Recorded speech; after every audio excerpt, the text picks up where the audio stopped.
Sekolah ini selalu mengunci lantai atasnya setiap malam. Namun suatu malam, satu siswa ditemukan berada di tempat yang secara prosedur seharusnya tidak bisa diakses. Dan di akhir cerita ini, kamu akan tahu kenapa aturan di sekolah itu tidak pernah dibuat tanpa alasan. Subscribe dulu channel Cermin Malam supaya tidak ketinggalan cerita pengalaman lainnya.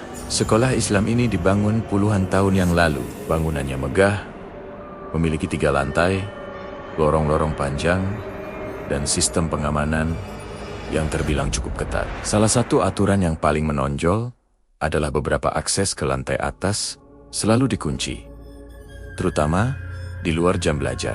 Bagi sebagian siswa, aturan itu dianggap wajar. Bagaimanapun, lantai atas jarang digunakan.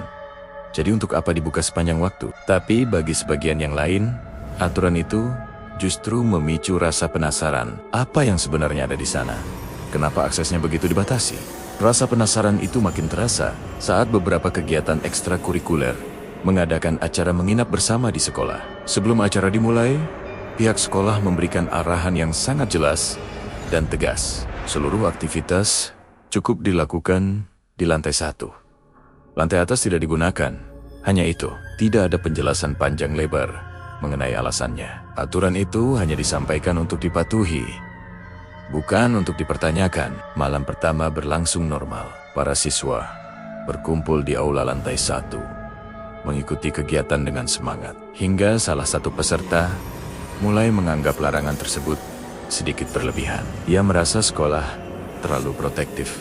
Menjelang dini hari sekitar pukul 2 pagi, seorang siswi izin untuk pergi ke toilet. Sesuai prosedur, ia ditemani oleh kakak tingkatnya yang juga panitia acara. Lokasi toilet tidak terlalu jauh dari ruang kegiatan utama. Beberapa menit kemudian, sang kakak tingkat kembali sendirian ke aula. Ia mengira temannya sudah kembali lebih dulu ke tempat berkumpul. Mungkin karena jalannya lebih cepat atau mengambil rute yang sedikit berbeda. Awalnya tidak ada yang curiga. Namun setelah hampir 10 menit berlalu, siswi tersebut tak kunjung muncul. Kepanikan mulai terasa. Guru dan panitia mulai melakukan pengecekan. Lantai 1 disisir dari ujung ke ujung.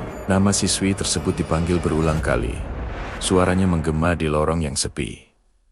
Namun, tidak ada jawaban. Semua sudut diperiksa, dari ruang kelas yang kosong hingga area belakang sekolah. Hasilnya, nihil. Ia seolah lenyap begitu saja. Sebagai langkah pengamanan terakhir, salah satu guru memutuskan untuk memeriksa rekaman kamera pengawas. Harapannya, rekaman itu bisa memberikan petunjuk kemana perginya siswi yang hilang.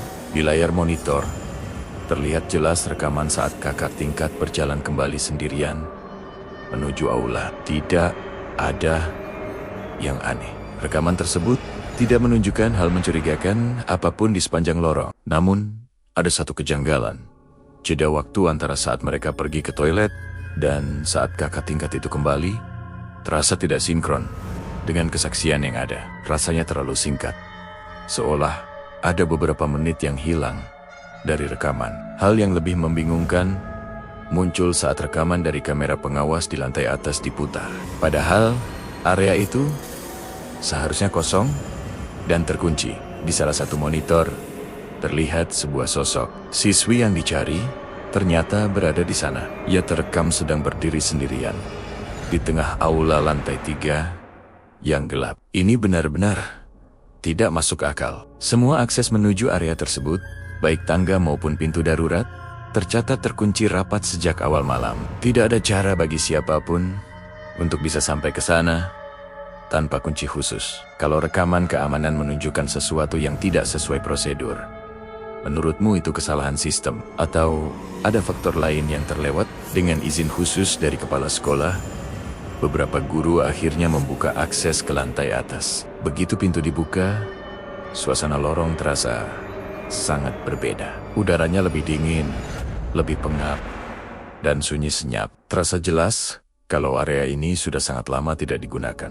Mereka berjalan perlahan menuju aula utama di lantai 3. Dan benar saja, di dalam aula yang luas dan kosong itu, siswi tersebut ditemukan. Ia sedang berdiri kebingungan di tengah ruangan. Tatapannya kosong, Tapi ia sadar saat dipanggil. Ketika ditanya, ia tidak bisa menjelaskan bagaimana cara ia bisa sampai di sana. Yang lebih aneh, ia sendiri mengira masih berada di aula lantai 1, tempat acara berlangsung. Setelah kejadian malam itu, siswi tersebut langsung diberi waktu istirahat dan tak lama kemudian dipulangkan ke keluarganya.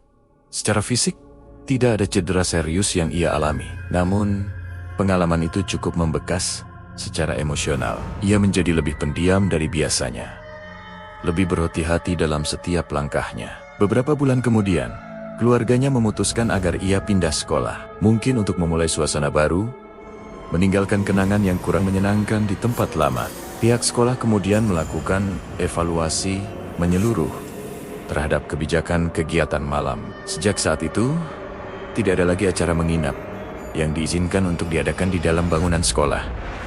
Semua kegiatan harus selesai sebelum malam tiba. Kebijakan ini bukan lahir karena ketakutan semata, melainkan karena kesadaran akan satu hal penting: tidak semua area dibuat untuk digunakan di semua waktu. Ada tempat-tempat yang memiliki batasannya sendiri, dan batasan itu ada karena sebuah alasan. Menurut kamu, aturan ketat di suatu tempat dibuat karena pengalaman masa lalu, atau untuk mencegah hal yang belum tentu terjadi? Kalau cerita ini membuatmu berpikir ulang tentang aturan dan batasan, like, komen, dan subscribe Cermin Malam untuk kisah pengalaman dan peringatan berikutnya. Di sini, cerita adalah pengingat.